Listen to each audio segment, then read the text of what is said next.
Welcome to Help Me I'm Poor, the money podcast that's more poison pina colada than profit and loss. I'm Claire. And I'm Ellie, and each week we discuss how money shows up in some of our favourite pop culture, from the classic to the nostalgic to the contemporary. Okay, so today's episode is one that we have been really excited to talk about. It is the White Lotus season 3. And I think we decided, didn't we, that because they are individual stories, we're going to talk about each season individually. Yeah. Starting weirdly with season 3 because it's the most recent, and then we might go back and visit the other seasons. Definitely. But there is so much interesting stuff in this one, and it's like a plethora of different financial stuff that I can't wait to get stuck into. No, I'm so excited about this. And in a way, I wish that we had been up and running a few weeks ago so we could have done this as soon as it all came out. But it's not that long ago. It's still fresh in our memories. And yeah, there's so much that I can't wait to explore. The memes are still very much memeing as well. I'm still seeing Victoria Ratliffe like several times a day. My algorithm knows what I want. Absolutely. It is her. Just a quick warning that this episode does contain some upsetting themes like suicidal ideation. So if that isn't something that's right for you, maybe now's the time to switch off. And it is also going to contain some spoilers. So if somehow you've not watched this yet, but you do want to, then maybe leave this episode for when you have watched it all. Before we get into the money stuff, though, I'm really interested to know what you thought of this series, because I was listening to quite a lot of sort of pop culture podcasts and reading quite a lot of articles at the time where people were saying that they thought that it was boring, and I really liked it, but maybe that's kind of with the view of that absolutely mad ending and seeing it as like a full piece rather than kind of week by week. Mike White said that he was like edging people, and it really was like that. He was like waiting for the other shoe to drop. Did you like it? Yeah, I actually did really enjoy it. But I would say that there was a point in the middle where I did think it was a bit slow and they needed to pick up the pace a little bit, because I feel like we got quite a lot in terms of the storylines, the characters, where things were going early on. And then we had this dip where, I mean, we basically just saw the characters bobbing along in this kind of build up to this huge climax. And we knew that it was coming. So I think that's why you kind of keep watching and you stay. But I don't think it was my favorite. I think my favorite season is still season 2. But I did think that some of the characters in this season were particularly great. Yeah, season 2 is my favourite as well, I think. I think I go 2, 3, 1 in order of preference. But this season, I did just love lots of the characters. Yeah. So we have got the Ratliffe family, which is Tim and Victoria are the parents. He's a finance guy, and her vocation is just to enjoy being rich. And honestly, she's enjoying herself so much. We can talk about that later. But they've got 3 children, Piper, Saxon, and Lachlan. And they're all kind of spoiled in different ways, I suppose. Maybe Lachlan less so. Yeah, it feels like he's maybe the one that's most normal. Although, again, we can kind of get into the arc. I mean, why don't we just jump into the storyline with Piper? Because I feel like that's a really central piece of this season. And I don't know about you, but I don't think I actually saw what was coming with her.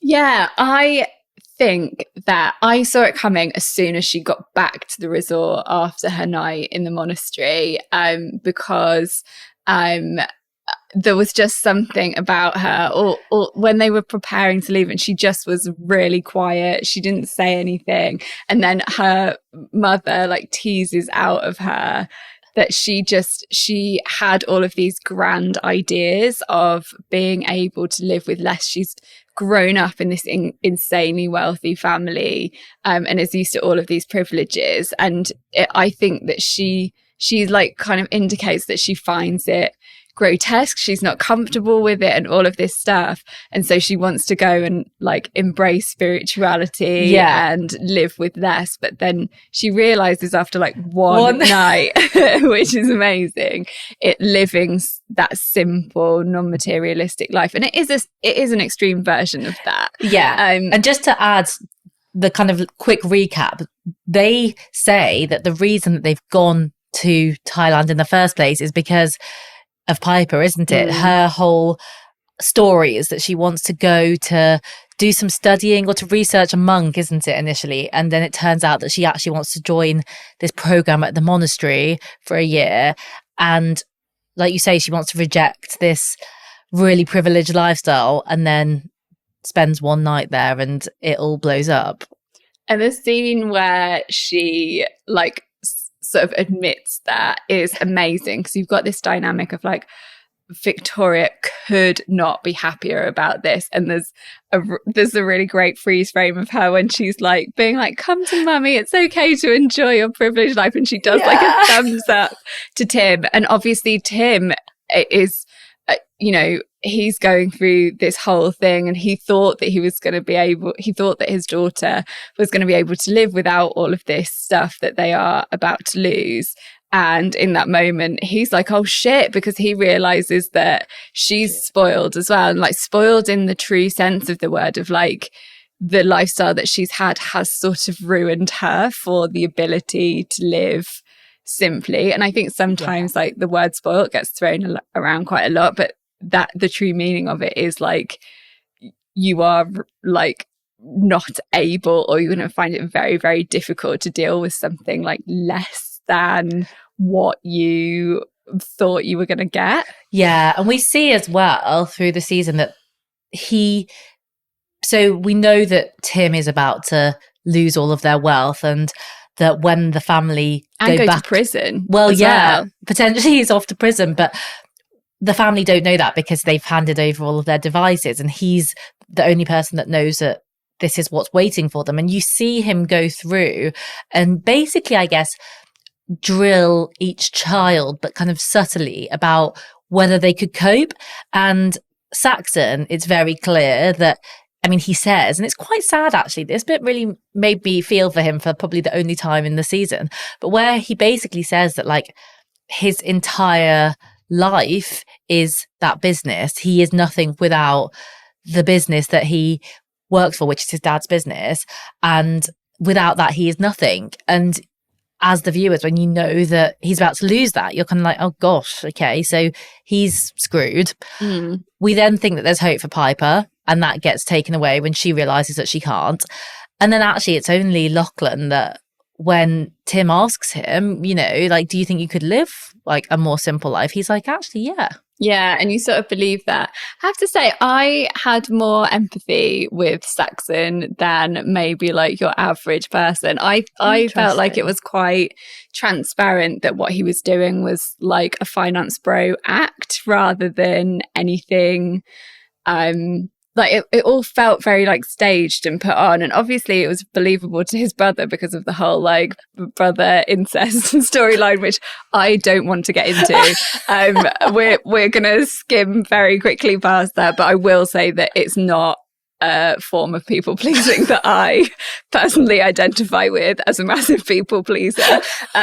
So yeah, it's I almost find Lachlan's sort of attitude towards it, and certainly Victoria's attitude towards their wealth, way easier to stomach than Piper's, because she's like really wringing her hands about it, but it's not authentic, as we see, because she can't even, like, she hates even spending a night at the monastery because the food's not organic and the mattress is stained and all of this stuff. But Victoria, I think one of the reasons why she's been so like memeified and the internet loves her so much, apart from the amazing portrayal by Parker Posey, is that she is a very, very rare example of an incredibly rich person who appreciates what they've got. Yes. She is vocal about the fact that she loves her life. She says to Piper, we have lived better than anyone else. We've lived better than like the kings and queens of the past. I think it's so rare to find a wealthy person who has that full appreciation of what they've got and is enjoying it. And like, I think that's the kind of rich person we all like to think that we would be. Yeah, that's actually so true. I guess I love her as everyone loves her, but I never really thought of it in that light, that she is quite rare in that sense of how overt she is about her love of being rich and how she doesn't want to live a poorer lifestyle. I think, in a way, sometimes we see a lot of people with wealth almost trying to downplay it. Yeah. And I don't know whether it's a British thing or what it is, but there's this reluctance to admit that you are doing really well. It's like, oh yeah, I'm doing okay over here. Yeah. And she's like the opposite of that. She's there and she's like, oh my gosh, it's amazing. Like, look how good our life is. I do not want to live the poor life. And yeah, I kind of like admire that. Yeah, I think so. And obviously what she doesn't know. And I think throughout the series, it was like, there were a couple of moments where I thought, does she know what's going on? Like with some of the things that she said, because she does that little speech where she's like, I just don't know if I've got it in me to, at this age, I just don't know if I've got it in me to live with less privilege. And obviously Tim, with the knowledge that he's got, he's made a bad deal at work. And, he says, oh, it was only 10 million. Like, this is the levels of like money that we're talking about. But he is sort of, he is about to lose everything. He's about to go to jail, potentially. And he's panicking, but he's sort of decides to give his phone over and to just ignore the problem. Like he does a real ostrich about it. And I have to say, as someone who's had, like, I've never done like a bad £10 million deal, and I'm hopefully not going to go to prison. But as someone who has had like big periods of real financial anxiety, the portrayal of Tim as somebody who is dealing with this massive like secret or something that he can't talk about, and seeing everyone around him acting really normally, and the way that it impairs the way that he sees the world and the way that he reacts with everyone, how distracted he is. Yeah. It felt like such an authentic portrayal of someone who's going through that trauma. And it is a trauma, we can, the fact that he's done something dodgy and the fact that we don't really have sympathy with finance bros in general aside, what he's portraying and what like Jason Isaacs does really well is he is like haunted, he's distracted, he's decided that he's going to bury his head in the sand about the whole thing and give his phone to Pam.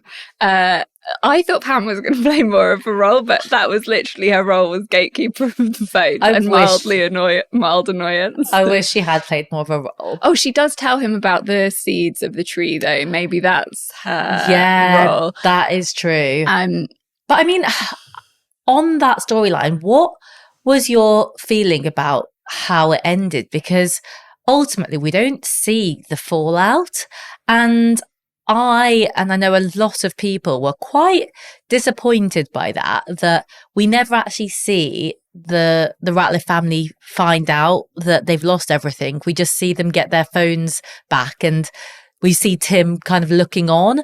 And I guess it felt a little bit anticlimactic for me after so much, I guess, conversation and so much build up to them and how are they going to cope, not to actually find out.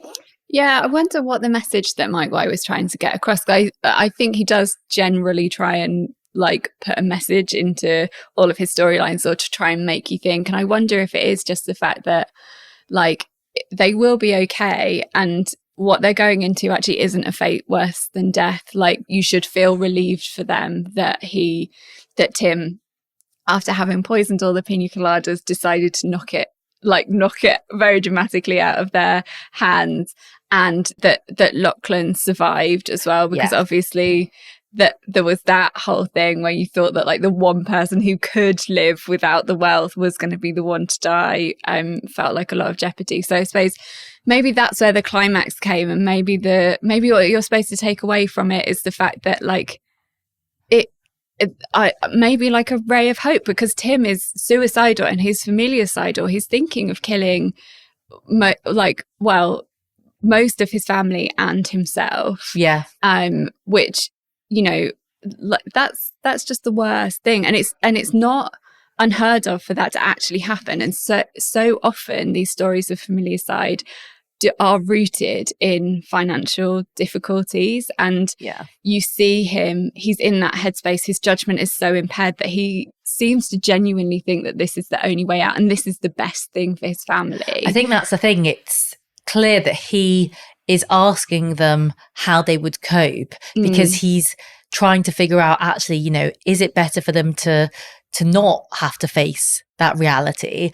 But as you say, that brush with losing his son, I think, kind of makes him really realize that actually, you know, they will carry on, like the world will keep turning. Yeah. And I mean, we don't know how they cope. We don't know whether the family stay together, the family breaks up, etc. But I guess maybe we don't need to know.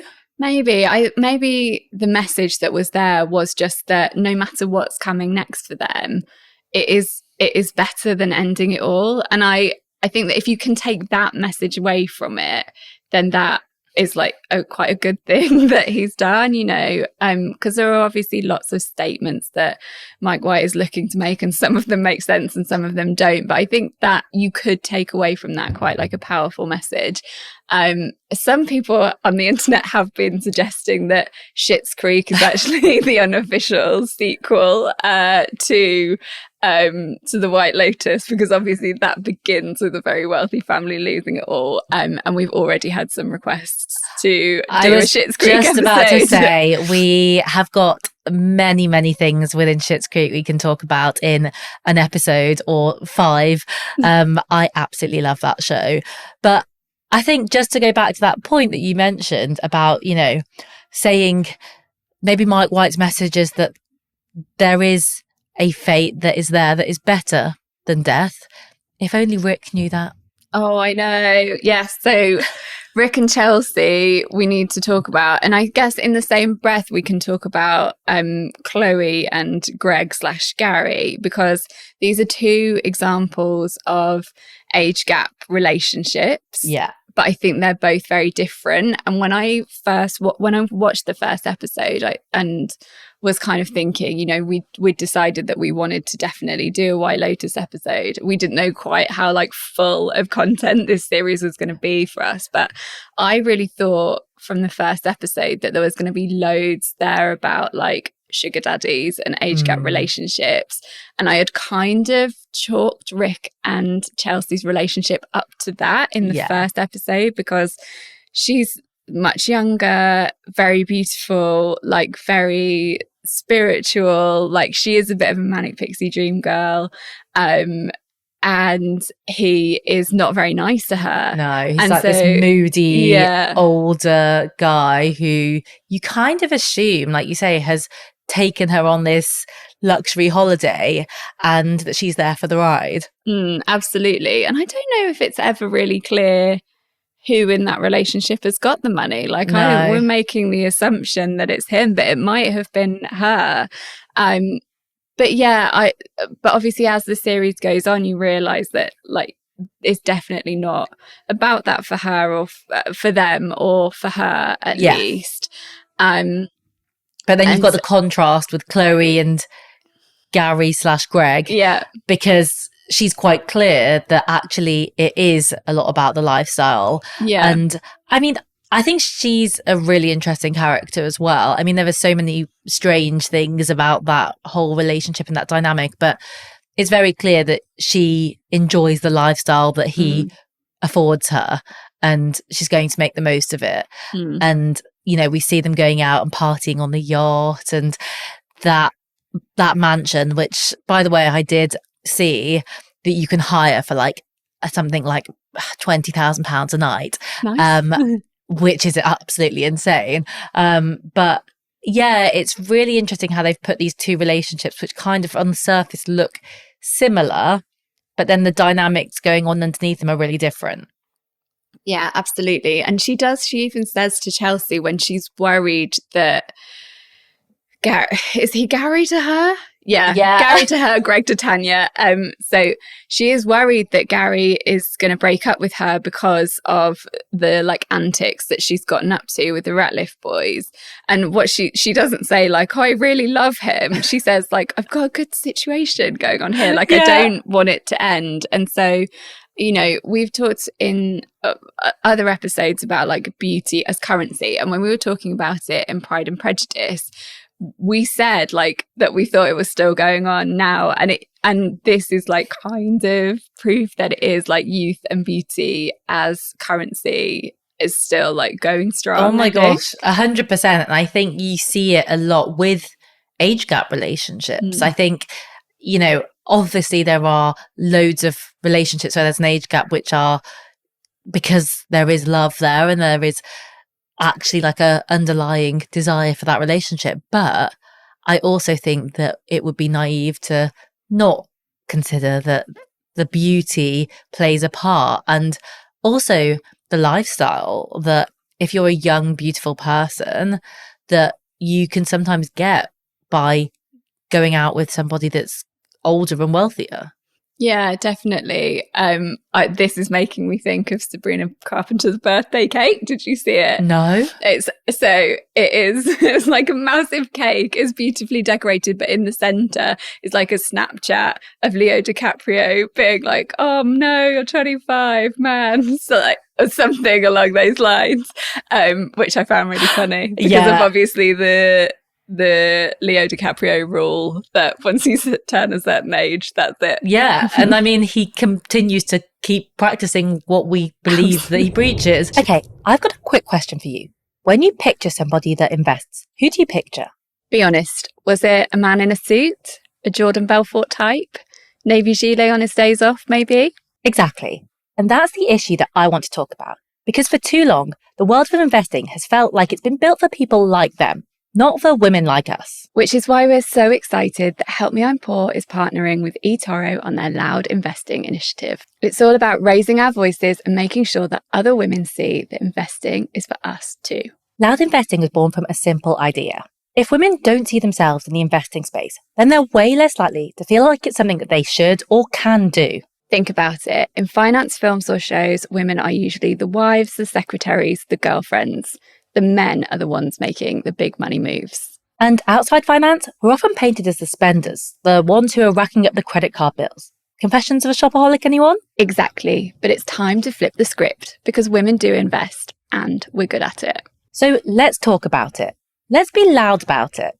Let's show other women from all walks of life that you don't need a finance degree or a pinstripe suit to take control of your money. Get behind the movement. Let's make investing more visible, more inclusive, and way less Navy gilet.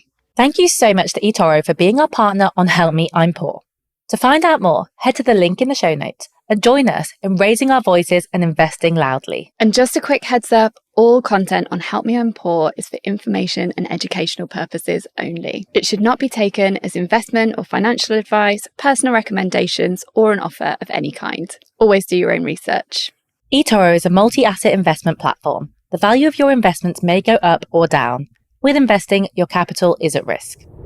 But yeah, speaking of Gary, or Greg as he really is, we've got like another really interesting storyline, again to do with money, which is Belinda's storyline. And I think that our listeners are going to be probably really split in their opinions of Belinda. And I'm really interested to know like how harshly or not harshly you judge her, because I've had a lot of thoughts about this.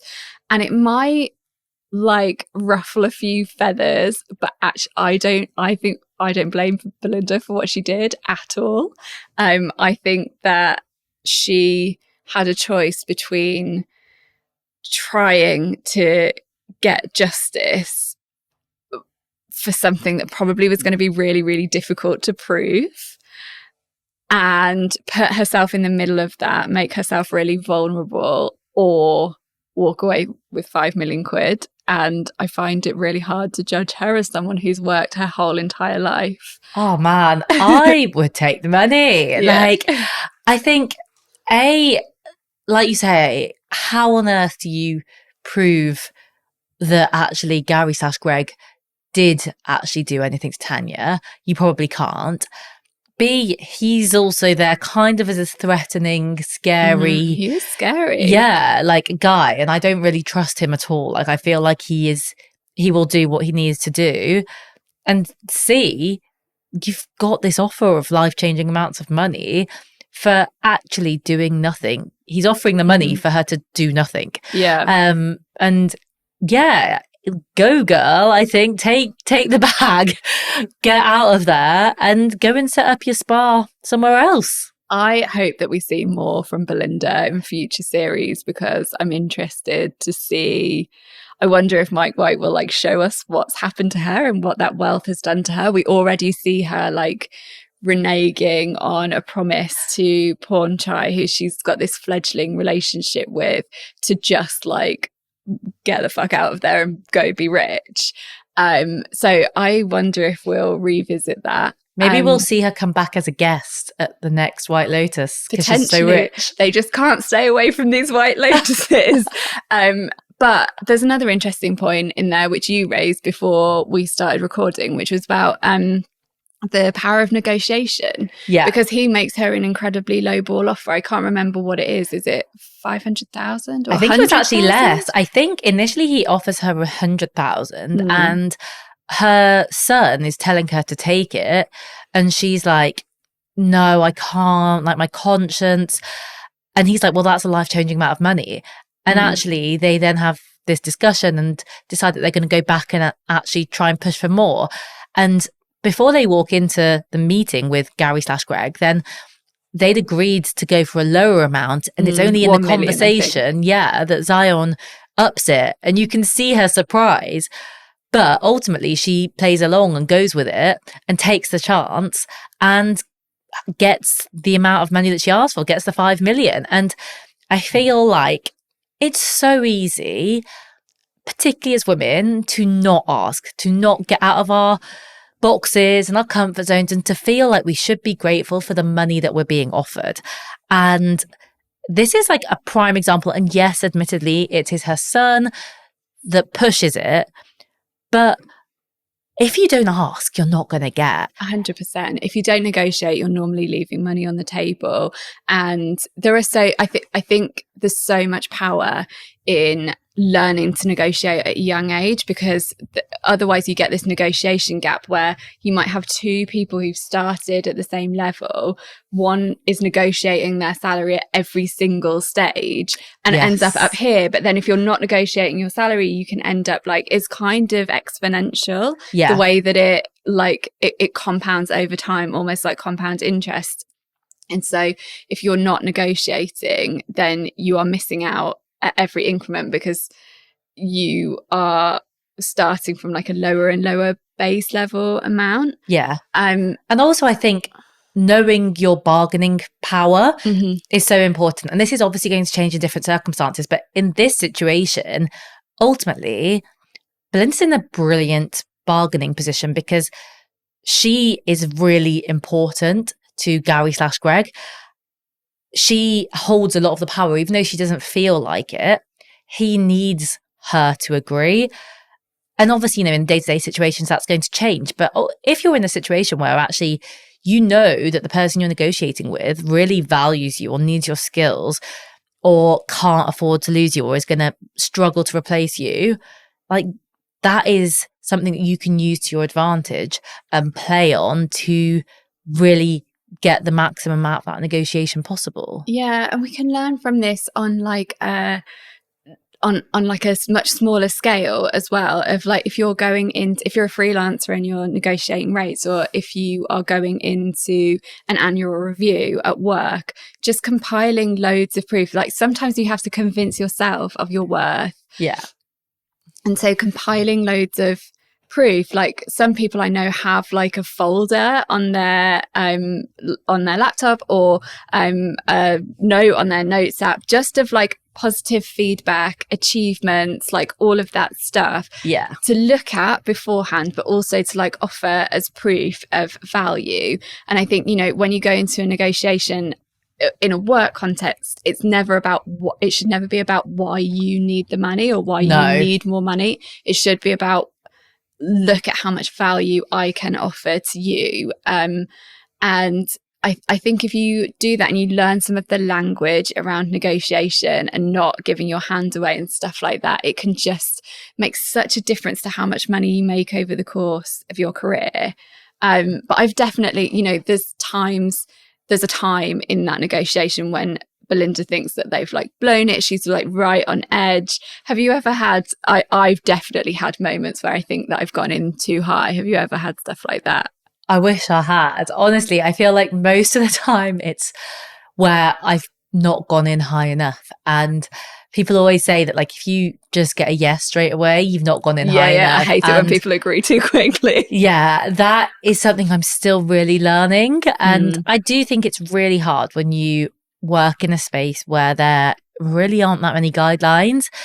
And I think increasingly, you know, the more you have conversations, the more you can get an idea of where those, I guess, figures are.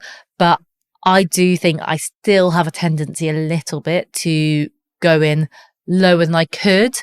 And I'm really trying to like stretch that and like just get out of my comfort zone and ask for a number that I think is too big and actually then give myself room to negotiate. Yeah, definitely. I mean, I have had times when I have gone back to people. It's almost always been because somebody else prompted me to, though. So like if I've sort of asked a few people for advice, like what should I quote on this? And quite often they'll say something that's higher than what I would have said. Yeah. But the like moment after you've sent the email or said it in the meeting is always like a bit sort of hairy. But like generally, I can't say that negotiating has ever like massively backfired for me. No, I think the approach that I often try to take is, you know, what's the worst that can happen?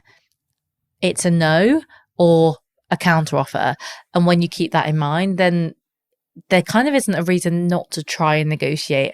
I think the struggle I have is just knowing where to pitch it more than anything else. Yeah. And I think this is where it's so important for people to like share more about what they earn and have a bit more transparency about stuff like that. There's loads of great like online anonymous forums where you can find out sort of market rates for different jobs. Obviously Glassdoor is there, kind of can tell you benchmark salaries for quite a lot of positions in a lot of companies.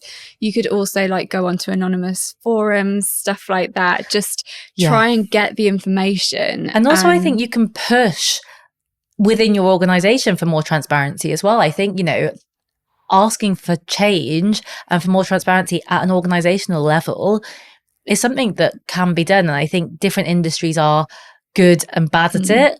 But, you know, if you are in an organization where you're on a board or on a committee, then it's something that's worth raising. Definitely. And there's the big kind of campaign around showing the salary on job postings as well, because I mean, there's nothing more frustrating than finding what looks like an amazing job and then they've not disclosed the salary. You don't know how much time you might waste on like applying and interviewing to find out that it's not like a livable salary for you, or it isn't what you want for your next step. Yeah. I think it's just really interesting. But I think also as freelancers, we definitely should feel more comfortable about sharing our rates with each other. Yeah. If anyone asks me what I was paid for a certain campaign or anything, I always tell them, because I just think that, you know, I don't want an us versus them narrative in terms of, you know, us versus the people that we work for. We're never like looking to fleece anybody. But I think, you know, the more information that you have about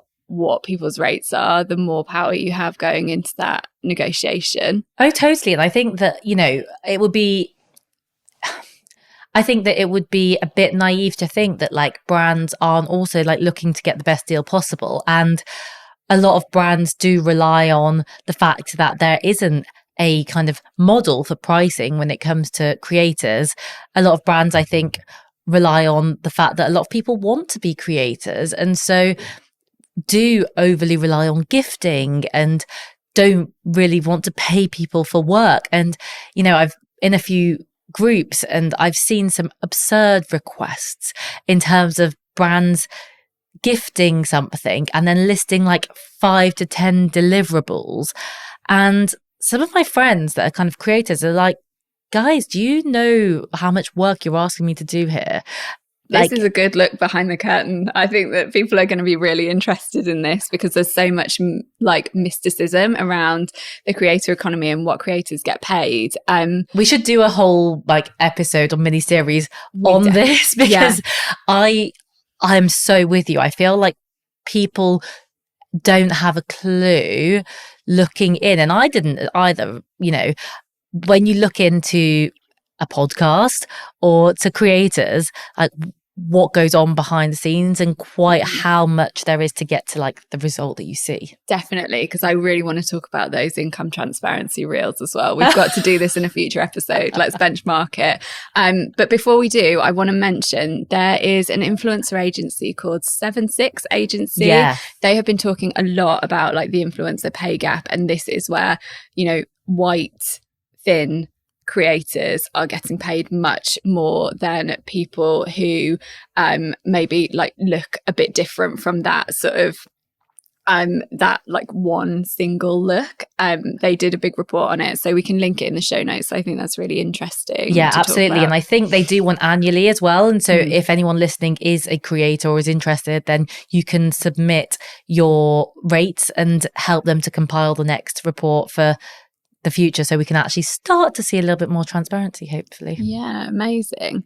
Well, we haven't really talked much about the Blonde Blob. There wasn't lots of money stuff to talk about with them, although their friendship is so fascinating and so like, I don't know, I found the ending of that story quite heartwarming as well, of just like, it doesn't, lots of female friendships are like that.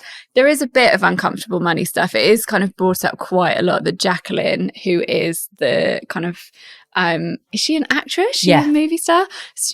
They're all wealthy. She's obviously like the wealthiest of the three of them, and she's paid for the trip. And that does come up quite a bit. And they're quite like sort of, the other two women, Laurie and Kate, obviously don't feel that comfortable like with the fact that Jacqueline has paid. They keep bringing it up, and I think they feel like they're in kind of deference or service to her. But that's all that there really is, I think, there. Yeah, I think that I got the impression that it's not a case of they couldn't pay. It's very much a case that they can, because they're all quite rich in different ways. Because we know Laurie's got like her high-flying career because she says she's basically put everything into her career. And we know that Kate's married to wealth. Yeah, definitely. There is something else I really want to talk about. It is to do with Lachlan and Saxon, and the fact that one of the like kind of ways that Saxon is trying to get Lachlan to like grow up and be a man is with this like weird morning routine of having a smoothie and the like discipline of like the protein smoothie and the working out and all of that stuff. And I think we are seeing, I think more could have been made of that, because we are seeing this so much in the zeitgeist at the moment with all of these absolutely crazy morning routines, which are meant to be like a statement of discipline. And I've seen so many, like these have been discussed. There was the one with the guy who gets up at like 3:15 a.m. Oh my gosh, yeah. Like very inefficiently using his time. Like to do all of the things that he does, I would not need to get up at 3:15. And it's gendered because he's got like women's hands handing him all of the things that he needs to do this. But I've listened to it be discussed on like all of the different podcasts that I listen to. But I've only seen it discussed in terms of like the time. And what I want to talk about is how much these fucking morning routines cost, because like it is absolutely insane. And there's one particular one that I have costed out line by line. I cannot wait for let's talk about this. Because I know the morning routine you're talking about. And honestly, when I first read it, and it was published in the Times, and when I read it, I thought it was satire. And it really took me like quite a few lines to realize that this was not a joke. Like, someone has published this seriously, as though we should be aspiring to it. Yeah. And also there was like a companion reel that went mega viral. It's got like 100 and something thousand likes and so many comments, and lots of the comments are really like earnest, like, oh, this is so brilliant. And this is like a woman with 2 children who is sort of biohacking, I guess, which I think, what is biohacking? It's very expensive. That's what biohacking is. But and I think we've again, like, it feels like satire, but we've heard like stories about like that billionaire guy who injects his son's blood in a bid to like reverse his biological age. There's all of this stuff, but this stuff, what we're about to talk about, a lot of it is like, definitely, it's sort of supposed to be about health, but it's actually about beauty. And I think that is really interesting. But because you know which one I'm talking about, do you want to guess? There's 2 different aspects to the cost. There's the upfront cost, so all of the kit, and then there's the monthly maintenance cost. Do you want to guess how much? Okay, so I'm imagining that within this, we've got some things like infrared masks and wraps and stuff. So I'm going to go like maybe 1,000, 1,500 up front. And then a monthly cost, let's say, knowing how long the list is, I'm going to say like £500-600 a month. Okay, I'm going to run through everything that's there. So it starts at 5 a.m. and I can tell you that I am always awake at 5 a.m. Me too. But I am not doing any of this stuff. I am sat with like Bluey on the TV trying to stop my toddler from waking up her brothers. That is my 5 a.m. club at the moment. Yeah, okay. So for the upfront costs, there is an infrared light panel at £499. It's a bargain. There is a PEMF mat. Don't know what that is, but it's £1,795. It should be a really good mat for that. There's a Vibe plate, which is only £94.99. Bargain. What is Buy 3. What is a Vibe plate? So, I think a Vibe plate is the one thing that I do recognize from this, because I used to use them at the gym for like a cool down. Is it those things where you literally stand and I don't know what they do, but I don't know what they do either, but I did use it. I don't know if it made any difference. So there is a reverse osmosis filtered water machine for £459. A copper tongue scraper, again a tenner, so that's your entry point. Sorry, what? A copper tongue scraper?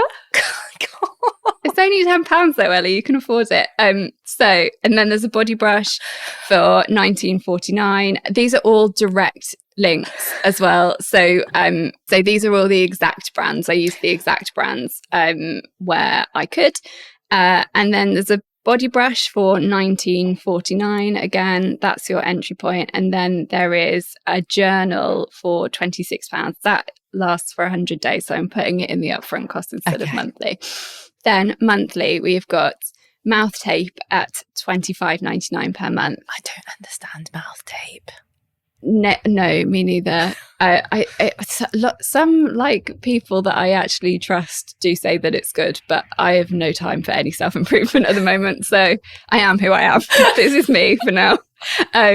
Then we've got nasal strips, which is a $34.99 setup cost, because I think they have magnets, and then $32.99 per month upkeep. Oh, pricey. Collagen masks. Now, if you wore one every night and it was a new one every night, that's £187.50 per month. Do I need to wear a new one every night? Well, it's part of the morning routine, Ellie, so it's not a routine unless you do it every day. I'm sorry, you've got to wear it every night.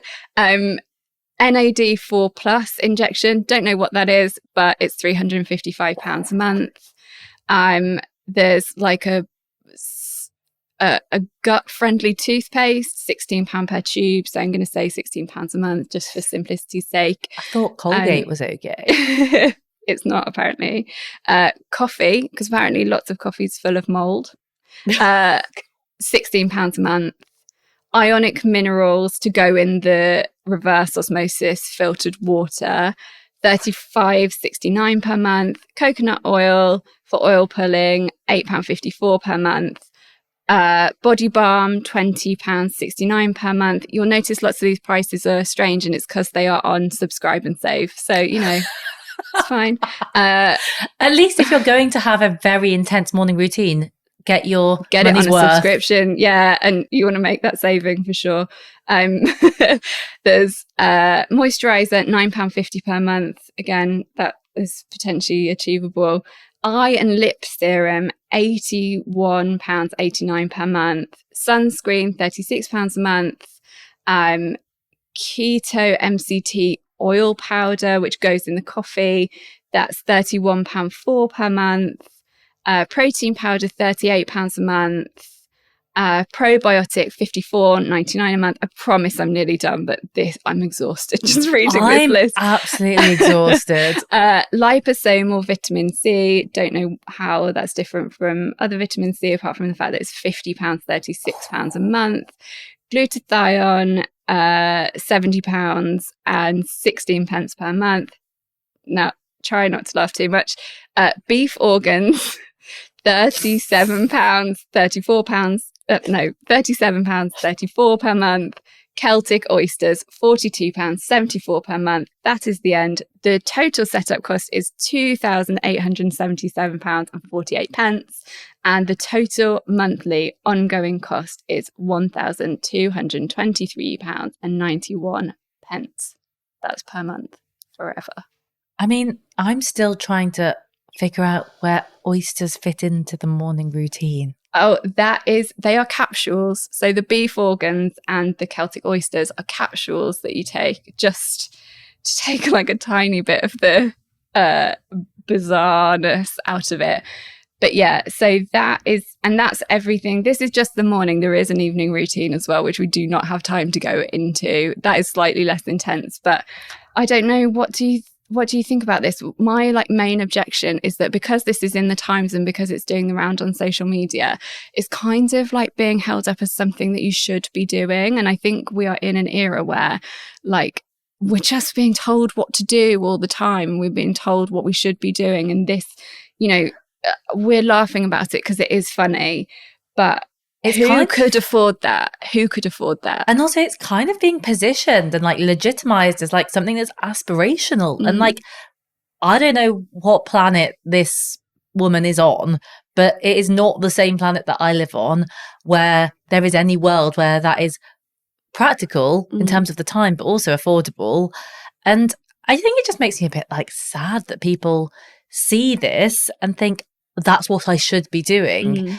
And that my cup of tea in bed and my porridge for breakfast is not good enough. Yeah, the standards are outrageously high, aren't they? And what are we trying to achieve here? What is the goal? I sometimes find myself coming back to that. What are we spending so much money here to achieve?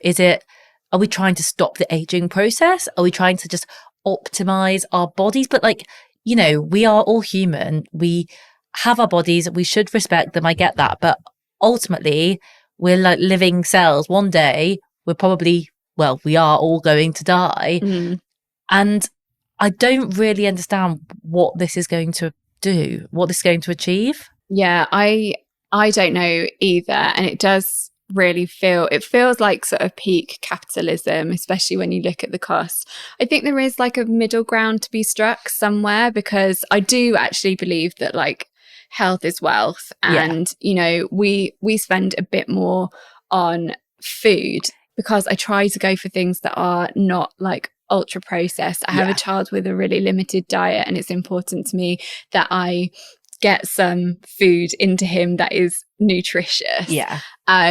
But this is just so far down that rabbit hole, and I I hope that people realize that this is not necessarily something to aspire to, and that, like, you know, maybe there are parts of this that you could pull out, you know, that later on in the day, part of the routine is reformer Pilates, which I know loads of people swear by, even though it's expensive. And I think that there are definitely places to build some dedication to your health into your budget. I actually feel like that's a really good thing to spend money on, but this is so far gone. It frightens me, actually. I mean, yeah, I think that it's quite clear that this is like the ultimate of extremes, and in a way it's kind of like the